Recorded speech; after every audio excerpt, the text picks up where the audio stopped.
David Faustino. Hello, this is Andrew Chalmers, the writer and doctor in Doctor Who, Doctor. This is Dr. Steve-O. Everybody, this is the Governator. This is Inspector Gadget. Hey, what's cracking, y'all? It's your boy J-Rock. Good evening, folks. This is James DeBell. This is Jeremy Taggart. This is Kim Possible. I'm Chris Holden-Lee. Hey, this is Pat Mastroianni from Degrassi. This is the evil Dr. Bad Vibes. Again, this is Messy Bear. And this is more from X-Men. Hey, this is Andrew Gustess. This is Sean Gunn. Hi, this is Robert Carradine. It's Tammy Stronach from The Neverending Story. Hey, it's Zach Callison. Hey, I'm DJ Jenny Rob. And I'm Neil Young. I'm Commander Shepard. Ralph Garman here. You're listening to Droids Canada. You've made an excellent choice. You have chosen wisely. Warning. Listener discretion is advised. Hello. So, are these on? These are on Hamilton Comic Con. Can you How hear me? we doing on Sunday? Came just for him. See? He knows what's up. He has nothing better to do with his life. It's either,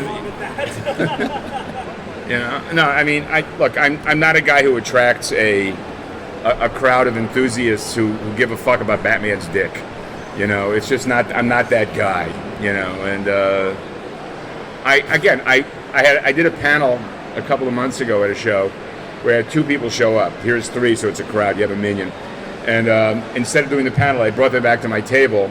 We had a nice chat, and it was really good. We talked shit that I wouldn't have done in public, but I will talk shit here because that's just the way it is. Oh, exactly. So. He's my moderator. Hello, everyone. My name is Dan. I'm with Droids Canada. I'm here to just have a nice chat with Howard about everything that we feel like chatting about today.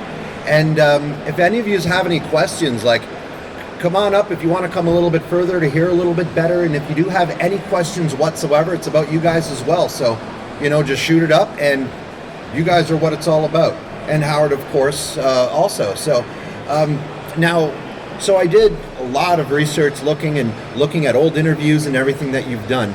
And the first thing that kind of came out was the most controversial man in comics.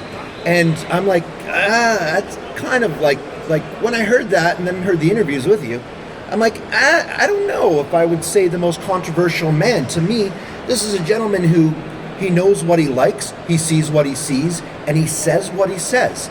And that, to me, is very, very refreshing. Now, would you think my description of that is fairly accurate?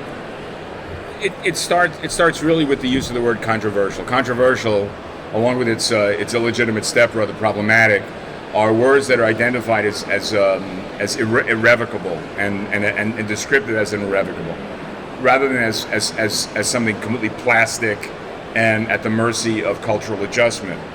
The comic book audience is profoundly infantilized by the material it consumes, and has a commitment to rejecting anything that it doesn't identify as both patronizing and pandering, and it completely absorbs and is completely inoculated to the idea of being manipulated by fan service. I have no interest in providing fan service because I have contempt for basically what the audience takes seriously at its core. Whatever controversy that swirls around my name and my work derives less from what I have done than from the easily offended misconceptions and misperceptions of an audience that many of whom are approaching retirement age, who are still embarrassing or should be embarrassed by the fact that they're entertained by the same material that first inoculated them into comic books in the first place. I love the medium of comics. I'm not particularly interested in what has become the mainstream marketplace. I outgrew my interest in superheroes in my early 20s. I outgrew my interest in science fiction in my late 20s and early 30s, and I've never had any particular interest in horror or fantasy. So I'm not tuned into what the audience accepts as its 4 major food groups. The idea of grown men and women arguing over the ethnicity of the Little Mermaid, the idea of grown men and women becoming obsessed with the She-Hulk, with caring about these things, the laziness of the product combined with the lazy expectations of the audience make it possible for someone who does work that does not directly address those accepted parallels and paradigms, it almost confirms the rejection of work that's done extant and separate from that world. When I saw The Falcon and Winter Soldier, for example, I watched the first episode, and I was immediately struck by the fact that how pandering it was when there was this. Have all of you seen The Falcon and Winter Soldier? Yep. Okay. There's a point in the show where the Falcon, who is a world-famous superhero who was participant, highly important in the saving of the universe and the world, is turned down for a loan by a bank. This is what I would like to refer to in that literary sense, utter and complete bullshit. Because it's a lazy kind of writing. It says something about culture and society that is not true, but that a part of the culture wants to believe is true in its sense of victimhood. And, not to put too fine a color on it, but suck a dick. That's not, I'm not there for this. I'm not interested in being pandered to by material that insults my intelligence. But the audience craves having its intelligence insulted because the audience really wants a hot cup of cocoa and a cookie because they're afraid of a blowjob. I don't even know how to follow that one. And you don't have to. So for me, when it comes to artistry, when it comes to like visual arts, zero. I'm a complete zero. Mine is culinary artistry. I'm a restaurateur. I create things with food. You're a chef? For people enjoyment. Yes, I am. Chef. What's your specialty? What's my specialty? Specialty is actually a fried goat's cheese. It's phenomenal. Oh yes. I'm kind of excited. It's good. Here's the trick. Have you been to Brothers Grimm, by the way? No, I've not. On King? Nope. I have not. I'm from Niagara, so I'm kind of check it out. more out there. But my secret is literally 16 parts honey, 1 part white truffle oil. Goes with everything. It's so amazing. You've read my stuff, so you know that works. We're right? talking food. So when I was young and getting into the industry, I knew absolutely everything. Absolutely everything. And the more and more that I learned, the more and more it's like, oh my God, I realize I know absolutely nothing. And that's when you have that realization. So you started at a fairly young age. It shows the from the Wikipedias and the everything where you made the call to Gil Kane's offices, I guess. His house. With one of his partners passed away, and then you got on board, and that's kind of what started you in the industry.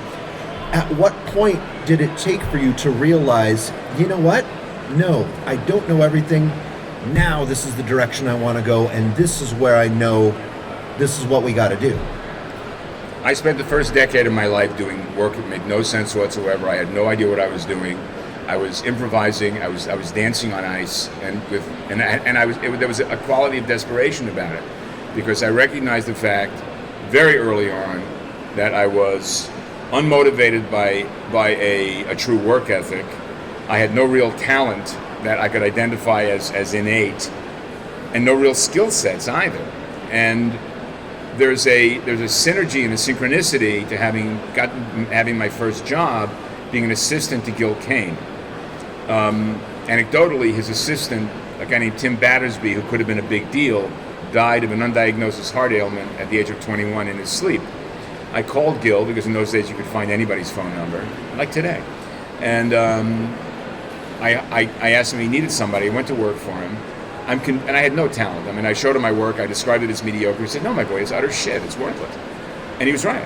And ultimately, what came of all this was I came to understand that Gil had hired me, not for my skill set, but because I was a nice Jewish boy that he could speak frankly and freely to. I'm quite serious. We never had this conversation. I never said to him, "Is this why you hired me?" But, I'm convinced that's why. Because the process, the work that I went through, the year that I spent working for him as an assistant, is my foundation. And what I learned in that foundation was that he, an artist I had worshipped and admired as a child, had the same arc of learning as I had. He wasn't as shitty as I was when he started, but he was pretty shitty. He was ghosting either the Newsboy Legion or Boy Commandos in his first jobs for Jack Kirby and Joe Simon.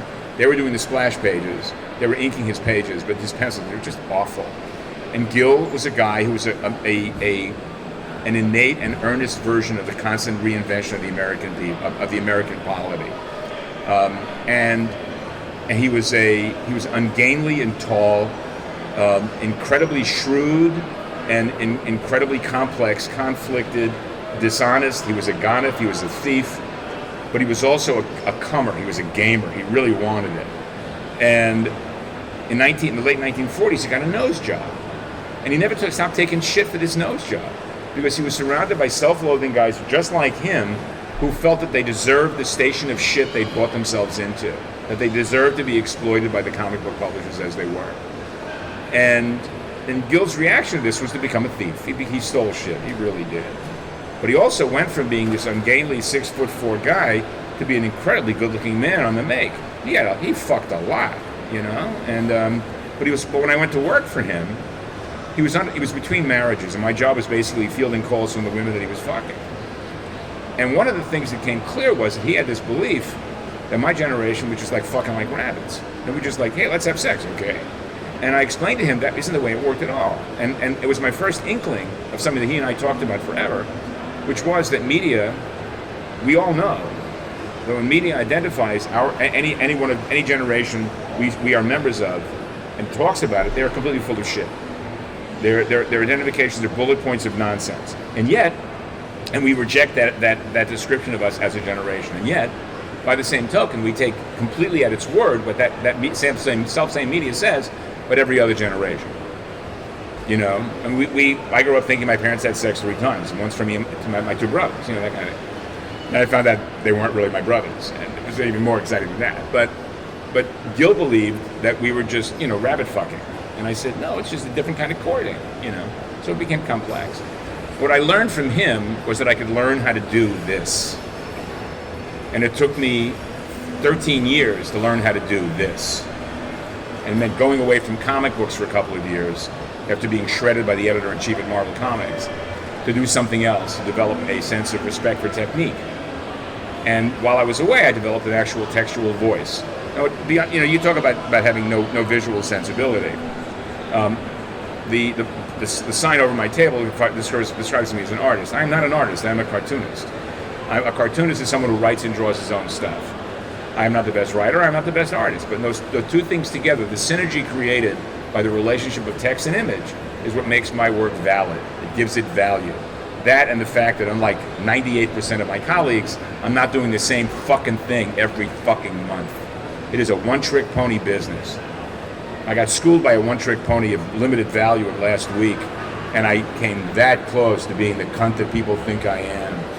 And I backed off because I realized it would be perceived as tripping a blind man and stealing his cane.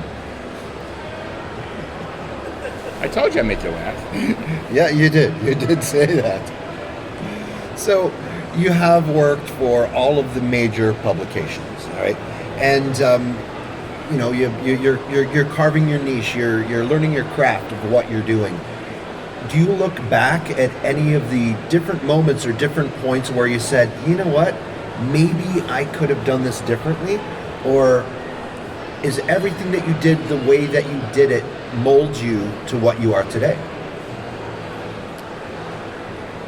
I would say that at the very most, maybe 20%, maybe 25% of all the people who buy English language comic books in the entire universe have any idea that I've done anything in my life other than Star Wars. I would like to think, had I known it was going to be as big a deal as it was, I would have done a better job on it.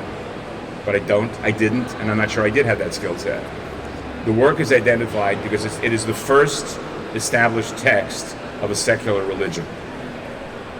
Star Wars is the secular religion that I expected to emerge in the late 20th century, but just wasn't the source. I expected it to be Elvis. I expected there to be a cult of Elvis to arise, but it became Star Wars, which shocks me, because Elvis seemed to have had a much wider bandwidth, but Star Wars found that bandwidth.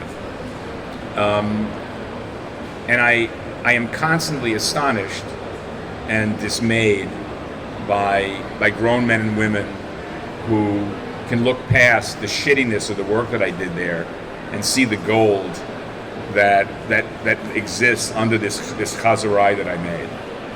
And it's complicated dramatically by other issues as well. I mean, the work was done a year before the royalty system was put into place. All those first 6 issues which adapted the movie, which, by the way, I adapted the screenplay.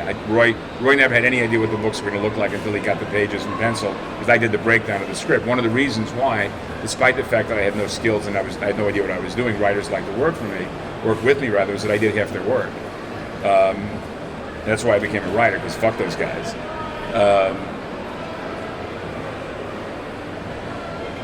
That the book sold on the average of 1 million to 2 million copies a month. Had the royalty system been in place, I would have made several $1 million from those 6 issues. As it was and it stood, I made an additional $15 a page flat. Okay?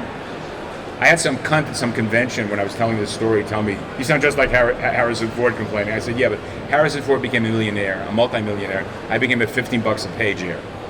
So suck a dick, young man. Thank you." There's nothing more I love more than gotchas from comic book enthusiasts, because they bring so much to the table. They really do. They're so knowing. To quote Simonson, the first law of Walter Simonson, a comic book enthusiast will always tell you the truth, particularly if it's unpleasant. Write that down. It's worth knowing. So I look back on this as the great moral and spiritual and professional failure of my life, yet it is a millstone that hangs around my neck. And I know full well, considering the lifestyle I was living when I was doing it, had I made that $1.5 million, $2 million, I would have killed myself within a decade, because they're all gone to drugs and whores. Because I had no real estate? I don't know. That seems iffy. I mean, I don't know. So I didn't get good until I came back to comics after I left comics in the late 70s, early 80s. When I came back with Flagg demonstrated the beginnings of an understanding of what it is that I stand for, which is to say a synergy of visuals and text. When we're kids in grammar school and high school, and that mediocrity of our English teacher has us write a piece, and she wants to know she wants to know out front what the theme is. You look at her like she's out of your fucking mind, because you have no idea what the theme is. And you're right to have that idea, because the teacher's an idiot and you're right. The theme of a text does not evolve until you've written it. You don't find the theme until you find out what you're saying. Much of all good writing is rewriting. And what rewriting means, oh, that's what I meant. And you enhance and you elaborate and you build on that. Flagg was my first understanding of that comics didn't have to be what it had always been. It didn't have to be a grid. It didn't have to be a monocular view. It didn't have to address the repetitious issues that it had always addressed. That you could find a way to create narrative value in which text and pictures were conjoined. And that's what Flagg was. Flagg was a laboratory for me to learn how to do this, to teach myself how to do this.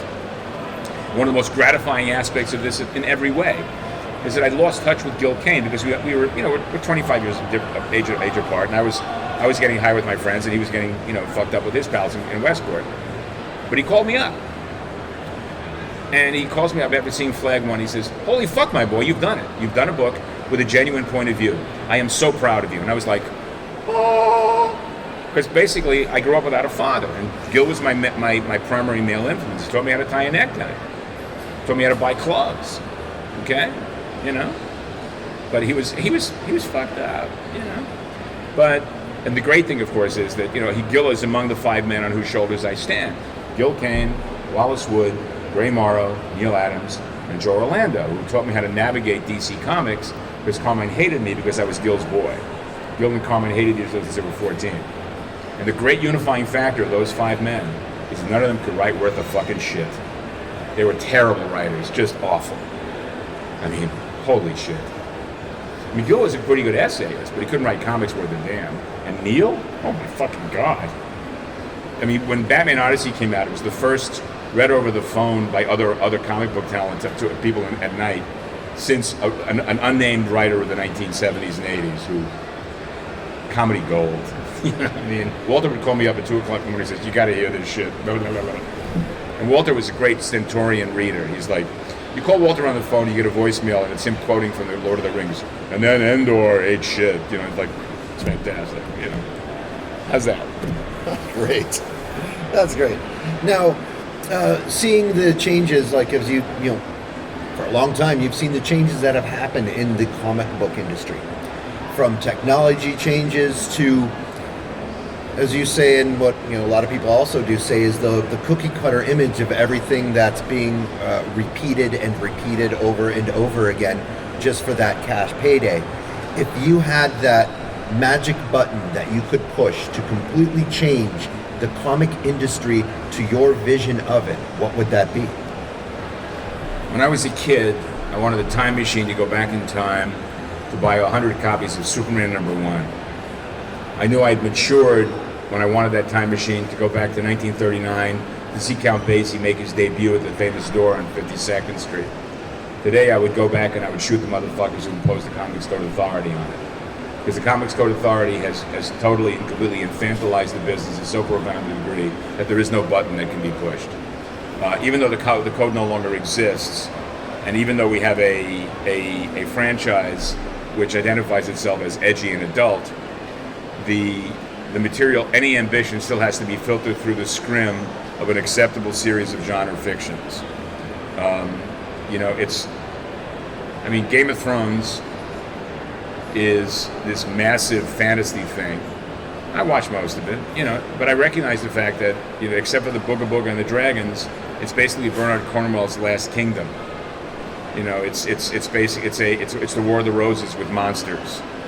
And I mean, the things I want to see, you know, I mean, my generation came in. You know, I'm the youngest of my cadre. The oldest of my generation was born in '46, and then I was born in '50. And all of us, to a man, believed that we would outlive superhero comic books. Because in the early '70s, superhero comic books were drawn by men our parents' age, and we couldn't get work in Marvel if we wanted to. And none of us wanted to, because it would have been bending ourselves to the wheel of what Stan Lee perceived. Because Stan was a lifelong hack who accidentally stumbled into a gold mine with reminding himself that he had Jack Kirby in the business. Had Joe Maneely lived, we would not have comic books today. You know, Joe Maneely was Stan's boy in the 1950s. He did all the Marvel stuff. He was a brilliant talent. He was like a combination of Will Elder and Jack Davis. But he didn't have the dynamism that Jack had. And he didn't have the will. And it wasn't, and the only member of my generation who was ready to do mainstream superhero comic books by Stan Lee's way was Rich Buckley. What we didn't know was that there was an almost synergistic moment when Stan released his control of the material, giving it over to Roy Thomas, and then Frank Miller and Bill Sienkiewicz and Dennis Cowan show up. And they do superhero comic books in a way that none of us could have imagined, and my generation never recovered. We always believed that we would be the rebirth of the new EC. EC was destroyed by the Comics Code, and the guys who loved EC were driven away from mainstream comics because they didn't give a shit about Batman and Superman or Donald Duck, or anything. They didn't care. And when they came back in the early '60s, what they came back with was this transgressive, anarchic underground comics book. But they all owed everything to Harvey Kurtzman. But it was all the humor books. The only guys and Corbin did the monsters and science fiction stuff. But significantly, Bill Griffith, who did Zippy the Pinhead, really had it in for Corbin. He hated Corbin's work. And Corbin was a brilliant talent. The only guy who did anything even vaguely smacking of what the EC stuff did in the war books was Jack Jackson, who died so young.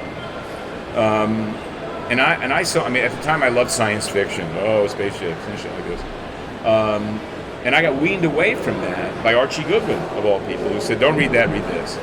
So in the beginning of the 70s, I began a kind of a curated course of crime fiction, which literally weaned me away from SF. So when I did Flagg, I did this dystopic vision that reflected my interest at the time, which is, you know, it was fashion, architecture, graphic design. I was a serious clothes horse at that point. I had a great body. I ate myself stupid and old, and you know, but I had good hair. I looked like a Eurotrash pimp, and I was good, you know. And I lived a New York lifestyle. I was having a good time, and the show and the book reflected my sensibilities. You know, it was a science fiction book designed by Giorgio Armani, and you know, today, I mean, I just do whatever I fucking want. Because what ultimately turned out to a successful event for most of my contemporaries who attached themselves to a superhero character, spend a year on it, and build a franchise, that would have made my eyes bleed. No way. I mean, just impossible. So I did what I want, and now I do what I want as well. I mean, when I aged out of Marvel and DC in 2012 rather, neither company has any interest in me except, you know, the occasional off-brand product. And at first I felt like a diminishment of power and character, but now I take it very seriously as the best thing that ever happened to me, because mainly I no longer have to even pretend to care about the work that I do and for them. The bottom line is that when I work for them, I do the best work I can, but I'm never going to be able to compete with guys who can do great muscle-bound shit and you know and find enchantment and ambition in stories about guys with laser shit coming out of their eyes. I just don't have that interest. I love the idea of the self-justification going on among so many writers in comics. It's the new gods, it's a new mythology. No, it's not. It's you jerking off with your children's product. It's all it is. Come on, fuck you. But, you know, that's why I'm so beloved. How's that? Again, fantastic. I am here for you. Well, you are? I am here for you. I'm also here for you. So. And I'm grateful. Nice. Let's see who's tagging me here.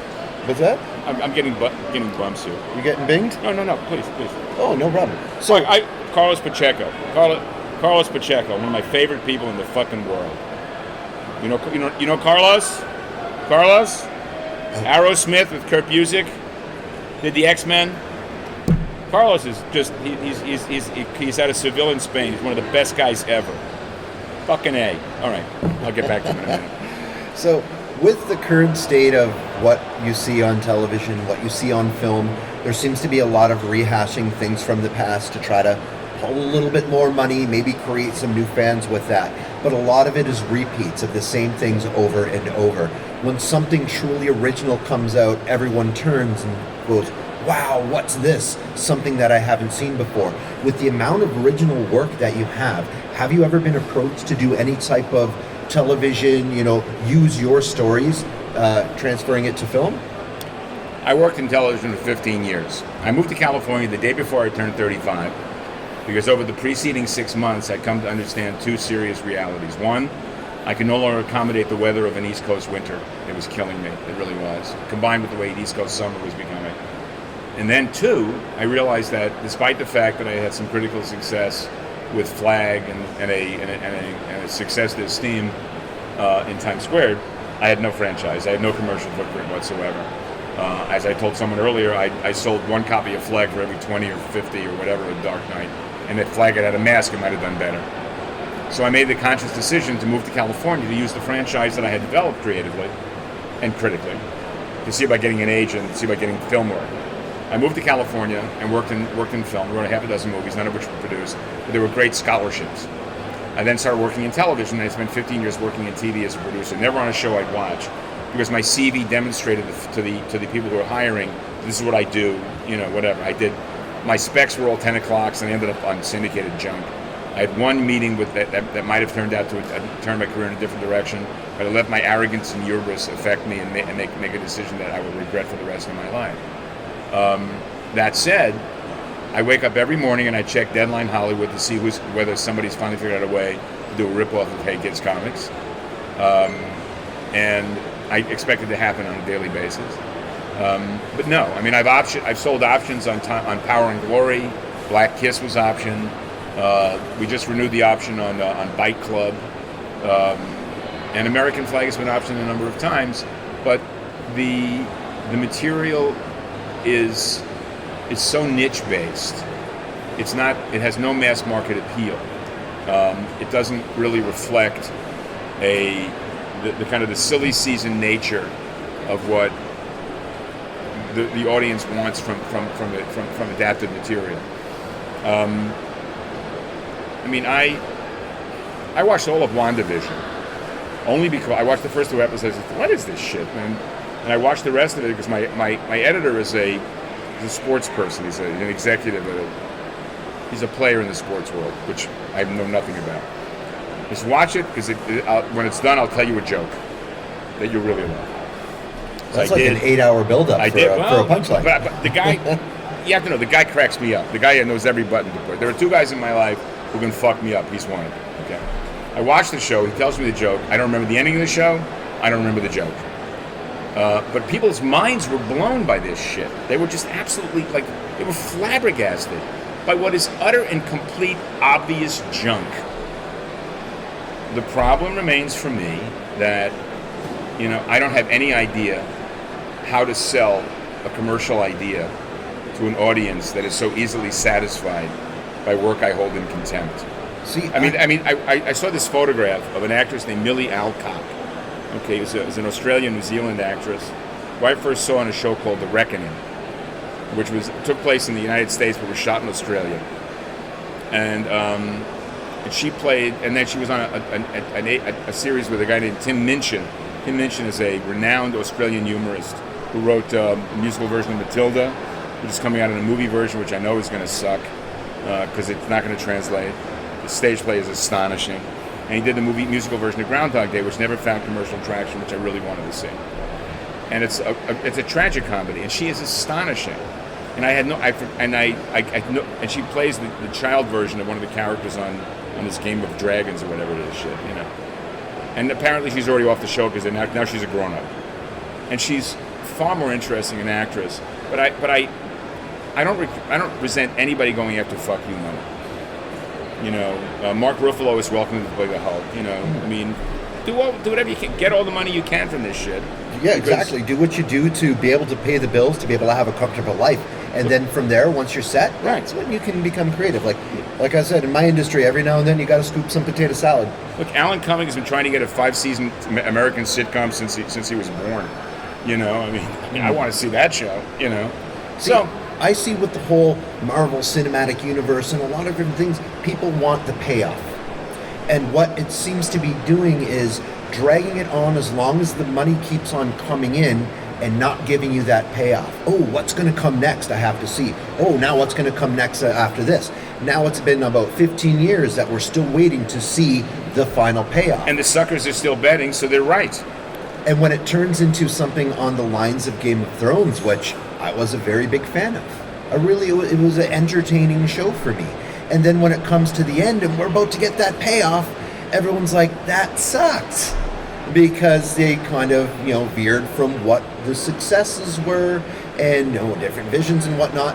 So now they're doing a redo with the new show, and this is just my opinion. Look, I'm not watching any of the Booga Booga shows. I watch a lot of TV. Okay, I'm watching right now. I'm watching Bad Sisters, which is an Irish show that's phenomenal. I finished the second season of Physical, which I really love, with Rose Byrne and Rory Scovel. And an actor named Paul Sparks, who is an untapped treasure in television. He played the goofy bootlegger on Boardwalk Empire. He played the creepy stepfather on The Night Of with Raz. He played the weird lawyer boyfriend on the first season of The Girlfriend Experience, and he's one of the bad guys on first season of Joe Pickett. I watch a lot of TV, and I managed to never watch any of the bullshit you guys watch. Okay, there you go. Look at that. Everything that makes a comic book convention, as I like to call them, pop culture convention. I ran into Giancarlo Esposito at a show in Seattle a couple of months ago, and I said, "Why are you here?" And he said, "What do you mean?" I said, "What have you done that appeals to these mooks?" And I didn't realize he'd done a Star Wars thing. I had no idea. I knew him from Homicide, and also from playing Adam Clayton Powell on the Godfather of Harlem. He's really good at that. He really is. And of course, Gus on Game of Thrones. I'm one of those guys who thinks that Better Call Saul was wildly overpraised and did not navigate that world as successfully as Ozark did. I thought Ozark was staggeringly good.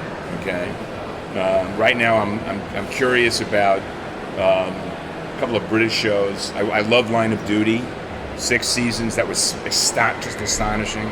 But I don't read science fiction. The last comic book I read that I really loved was Stray Dogs by Tony Fleeks and Rachel, I forget her last name, Rachel Forstner. It's really, if you haven't read Stray Dogs, I really recommend it. It's got a tagline that's unfortunate, but it's really smart. It's really well made. I also like Stephen Frank's Palomino, which is a crime book that takes place in the country western scene of North Hollywood in the 1980s. It's really good.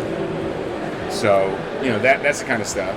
Before that, it was Scalp. That was a decade ago. So, I don't give a shit about Batman's penis. I mean, I'd like to see a book that was written and drawn by the same guy, or felt like it was written and drawn by the same guy. The way those first 30 issues of 100 Bullets felt, until Axel left and the editor just became very lazy on top of it. The shift in focus in that when between that 30 and the remaining 70 after Axel left demonstrates how important having a good editor is. I love those books. Those 30 issues were astonishing, and they felt like the work of one man. There was a synergy to the work that staggered me. Any of you guys have any questions for Howard? You got to talk really loud because there are people out there. Really loud. I hate them all on your behalf.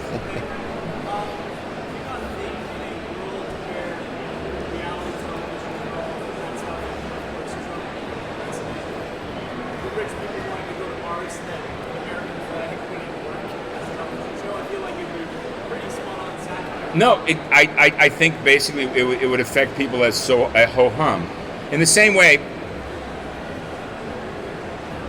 when I wrote the review of Alex Toth's, the first volume of the Alex Toth trilogy, I took not umbrage, but exception to the title of the book, which is Genius Isolated. And I said, you're offering this book to a mass market. How will an audience that has no familiarity with the form in which we work identify this work as the work of genius? Because it looks like coloring books to someone who has no sophisticated eyes. The same is true of Citizen Kane. I'm reading Jerome Charon's new book, Big Red, which is about the romance between Rita Hayworth and Orson Welles and how Harry Cohn fucked with them. When you show Citizen Kane, a movie which I believe is, if not the best Hollywood movie ever made, certainly a game changer in the way movies are identified and seen, to an undereducated and an audience without eyes, they will be bored out of their minds within 10 minutes because every single trope and every single element of it that gave it its originality in 1939 and 1940 has been vandalized and incorporated into other works. It has become a cliche unto itself. That is the same thing that would happen with Flagg. Flagg is identified because people have no sense. You live in a culture of contemporaneous chauvinism. Okay, you live in a Panglossian world where people who regard themselves as progressive, I shudder to use the word woke because it is so charged a word, regard themselves as signifying a moral high ground, a moral acuity, and it's unjustified and unreal, but that identification remains. The idea that of acknowledging it's also come to be called presentism, that no work exists except work of now. A work that indicates what might come, that succeeds in that indication, is going to be torn apart on its other demerits, merits, or values, always. The fact that Liam Neeson is playing Philip Marlowe now for Neil Jordan. Neeson is 70 years old. Marlowe is 36. He's always 36. I like Liam Neeson fine. But there's a movie out now called Emily the Criminal. Has anybody seen Emily the Criminal? Okay. I'm a huge fan of film noir. Okay. Film noir has evolved from what was dictated by studios, low budgets, lighting, everything else, into a genre of style. When we think of film noir today, we think of, fedoras and trench coats and femme fatales, and that's all the style. It's that Frank Miller Sin City bullshit. Emily the Criminal is what a film noir would be today if you could identify such an idea as a contemporary product. It's about a woman who is $70,000 in debt to her student loans, has no way to get out from under it, and has a felony charge, unjustified against her, so she can't even get a loan. She can't make a fucking living, and she gets caught up in a fraudulent credit card scheme. And it stars an actress that we identify primarily as a comic actress, a woman named Aubrey Plaza. who played the girlfriend on Parks and Rec with Chris Pratt. Those of you who haven't seen Safety Not Required didn't know that Aubrey Plaza was a serious actress. A movie nobody saw with the Duplass brothers. It's about time travel. It's very odd. The movie is a motherfucker. It's an hour and 28 minutes long.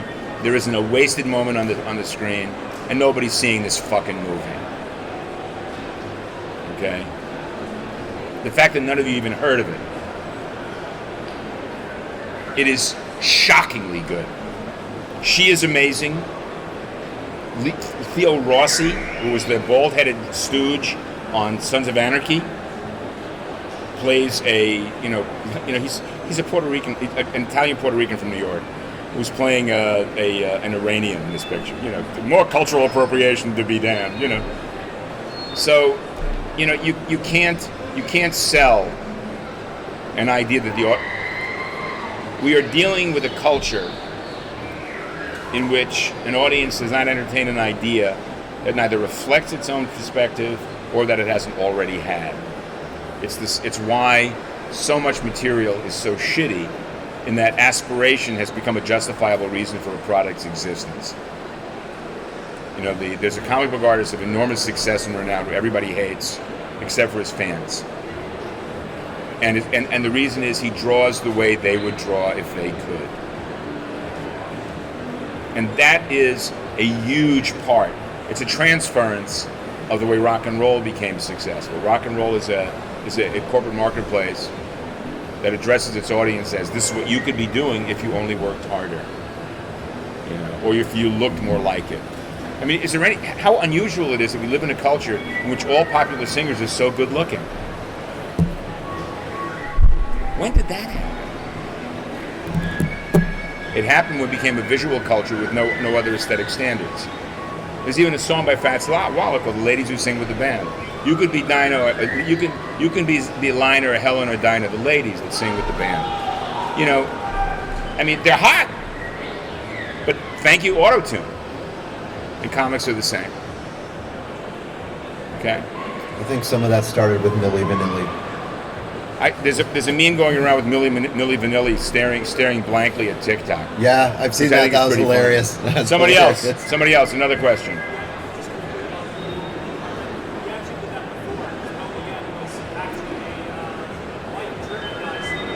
Is that right? I love that. You have a question?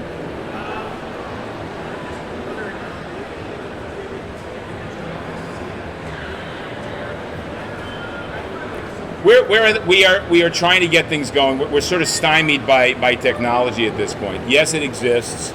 Right now, I'm more concerned with trying to bring to fruition, however it's going to shake out, legal issues that surround the Times Squared omnibus. I have written and drawn a third volume of Times Squared. It is now packaged in a single massive volume with the first two volumes, along with a shitload of unseen back matter. I mean, a ton of unseen back matter that is sitting in a crate, on a pier in Peking.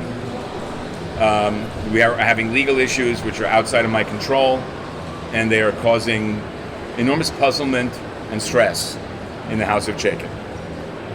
My wife, who loves me dearly, truly, has developed a respect for me that she never knew she had, because she knows I'm a volatile, angry old motherfucker. In the fact that I'm able to get up every day, do my day's work, and behave like a person without gnashing my teeth at the fact that this reality is hanging over me like a fucking shroud. It's pissing me off. Now that I'm talking about it, I'm ready to take a tower with a rifle. No, just kidding. Well, you're just going to sit here and absorb? Okay, baby. Well,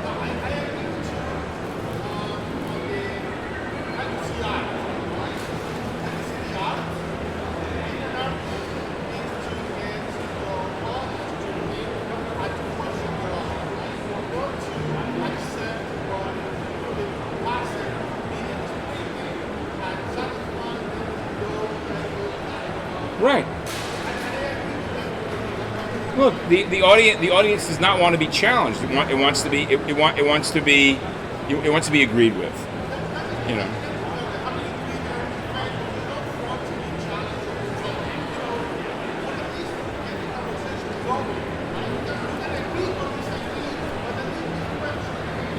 Look, my favorite superhero movie is Mystery Men. You know, I love Mystery Men because it understands the joyous silliness of the material, and it's just the idea of the slather of gravitas and mistaking it for enormity is just really appalling to me. So, like I told him earlier, so there are those who have Tourette's. I have Tourette's. I came equipped. But to understand the material, one must have material to understand. Yeah. And again, that was just my little bit of the Sphinx there, because I love that movie too. I love that picture. I'm big Wes Studi, baby. It's hilarious. And again, Wes Studi, Hank Azaria, I mean, Janine Garofalo will do anything. Are we done? We are almost done. Yeah, we're. You have one more? You have another question? No, I just have kind of just a little bit of a wrap up. Something that I did see because I fell into the rabbit hole last night of, looking at everything. All right, let me send a condolence, which I was in the middle of doing. Oh, sending a condolence. Yeah. All right. Hold on a second. Oh, no worries.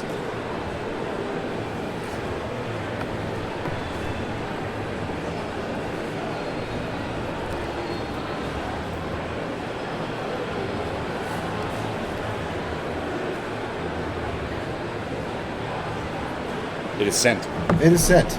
No, just to end on this one note, something that I did hear you say, which kind of really stuck into my mind, was being too weird for the mainstream and too mainstream for the weird.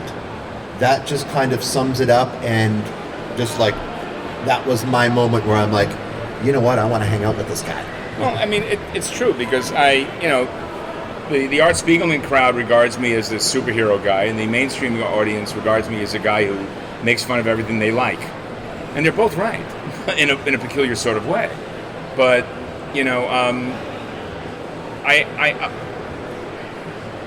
years ago I was at a dinner table, and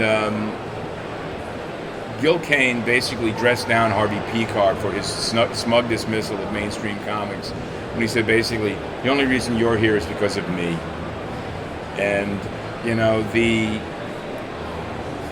look, I'll be 72 in 2 weeks.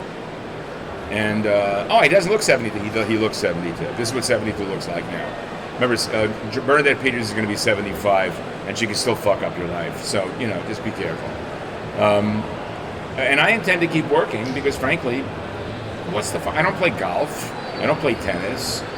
And I can't spend my life puttering around the house annoying my wife because she annoys easily, and it would take very little effort. So I'm going to keep doing this. And one of the things I'm going to keep doing is demonstrating the fact that you don't have to be a one-trick pony in comics, despite the fact that comics wants you to be a one-trick pony. They want to be able to categorize you and nail you, which is where we started in the first place, controversial. There's a YouTube video of some guy talking about me. The guy doesn't know shit from Shinola. And those of you who know what Shinola is, you should know what shit is as well. So it's, being the hottest comic book artist in town is like being the world's tallest midget. It's just not that big a fucking deal. When I hear these Mount Rushmores and Pantheons, please, I have a tiny audience of people who respect and appreciate my work, and I'm grateful for them.